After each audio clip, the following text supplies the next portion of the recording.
महाराज जी, भगवत प्राप्ति के लिए साधना बहुत लंबी होगी या इसे शॉर्ट भी किया जा सकता है? आध्यात्मिक साधना में कोई तय समय सीमा नहीं होती कि कितने साल या कितने जन्म में भगवान की प्राप्ति होगी। असली बात केवल हमारी व्याकुलता है, भगवान से मिलने की तड़पन।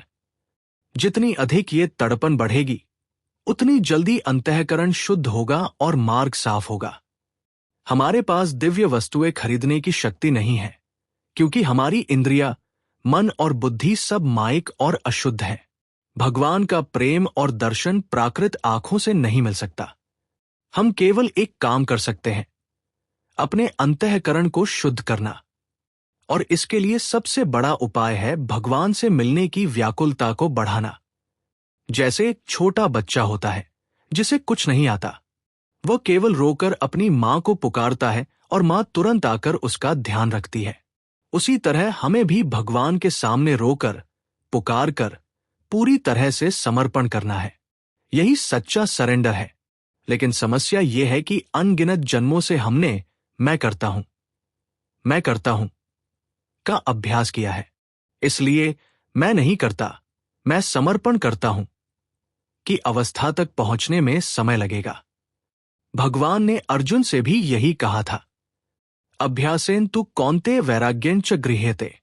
अर्थात अभ्यास और वैराग्य से ही मन को संसार से हटाकर भगवान में लगाया जा सकता है। हमें यह समझना होगा कि आत्मा का सुख केवल भगवान में है। संसार माइक है और शरीर के लिए है। आत्मा के लिए भगवान ही लक्ष्य है।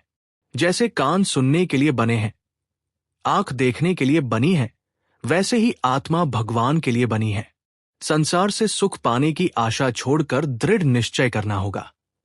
समस्या यह है कि हमारा निर्णय अभी पक्का नहीं है। हम सोचते हैं कि हमारी पत्नी खराब है, किसी और की अच्छी होगी। हमारी मां खराब है, किसी और की अच्छी होगी। लेकिन सच्चाई यह है कि चाहे कोई अरबती हो या भिखारी, सब दुखी हैं, सबको तनाव है। जब ये बात बार बार सोचकर पक्की हो जाएगी, तब भगवान की ओर चलना आसान हो जाएगा। आज हम आधा घंटा या 1 घंटा भगवान को देते हैं और बाकी समय संसार में खो जाते हैं। परिणाम यह होता है कि थोड़ी देर की साधना से मन शुद्ध होता है, लेकिन फिर संसार के प्रपंच में डूबकर 10 गुना गंदगी उसमें भर जाती है। मन बेचारा क्या करे? इसलिए जरूरी है कि लगातार परिश्रम किया जाए। जिस दिन मन पूरी तरह से भगवान को समर्पित हो जाएगा, उसी दिन काम पूरा हो जाएगा।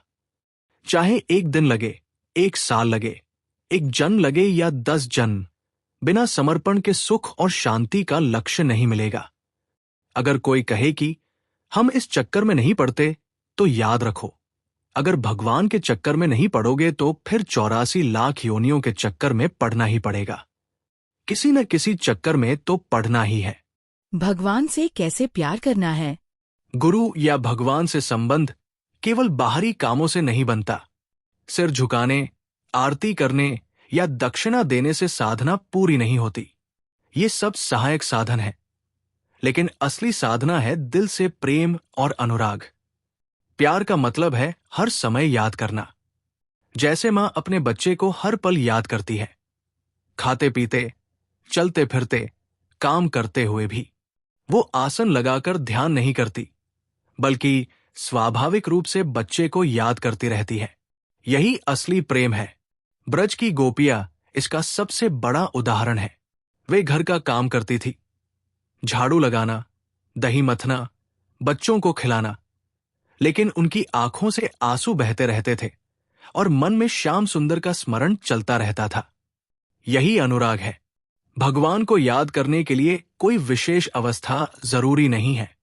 चाहे स्नान किया हो या न किया हो, चाहे गंदगी में बैठे हो या किसी कठिन परिस्थिति में हो, भगवान को हर समय याद किया जा सकता है। भगवान गंदे नहीं होते, बल्कि वे हमारी गंदगी को शुद्ध कर देते हैं। जैसे गंगा जी में नाले का पानी जाता है, लेकिन गंगा जी गंदी नहीं होती, उल्टा नाला गंगा जी बन जाता है। उसी तरह भगवान का स्मरण करने से हमारा मन शुद्ध हो जाता है। आग का स्वभाव है कि जो भी उसमें डाला जाए वो आग बन जाता है। चाहे गंदी चीज ही क्यों न हो, आग उसे भी जलाकर अपनी तरह बना देती है।